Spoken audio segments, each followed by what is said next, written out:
হাজার হাজার দর্শক মাঠে উপস্থিত, উভয় দলের খেলোয়াড়রা উপস্থিত, কর্মকর্তা, রেফারি, আয়োজক কমিটির সকল নেতৃবৃন্দ, চ্যাম্পিয়ন ট্রফি এবং আমন্ত্রিত অতিথিবৃন্দ সব কিছু উপস্থিত হওয়ার পরও শেষ পর্যন্ত কুমিল্লা জেলার বরুড়া থানার বাউকসার মাঠের ফাইনাল খেলাটি কিন্তু আয়োজন করা সম্ভব হয়নি। কিছু ভুল বুঝাবুঝি এবং শেষ পর্যায়ে এসে চেয়ার নিয়ে মারামারি।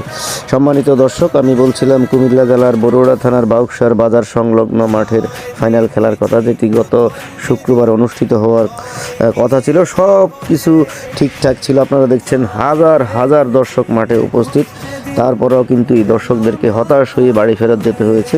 শেষ পর্যায়ে তুমুল মারামারি, চেয়ার ভাঙাভাঙি। যারা চেয়ারে বসছিল 30 টাকা দিয়ে, তারা মনে করে 30 টাকা দিয়ে আমি চেয়ার কিনে ফেলছি। তো এটা নিয়ে এরা চলে যাচ্ছিল, এইগুলো নিয়ে শেষ পর্যন্ত একেবারে তুমুল ঝগড়া। তো আপনারা দেখছেন তারা কিন্তু বোঝানোর আপ্রাণ চেষ্টা করছে আয়োজক কমিটি, কিন্তু তাতেও সম্ভব হয়নি। চ্যাম্পিয়ন ট্রফি মোটরসাইকেল মাঠে প্রদর্শন করা হচ্ছিল দর্শকদের উদ্দেশ্যে। তো আসলে সব কিছুই আসলে যখন মতবিরোধ সৃষ্টি হয় তখন কিন্তু আর খেলা চালানো সম্ভব হয় না।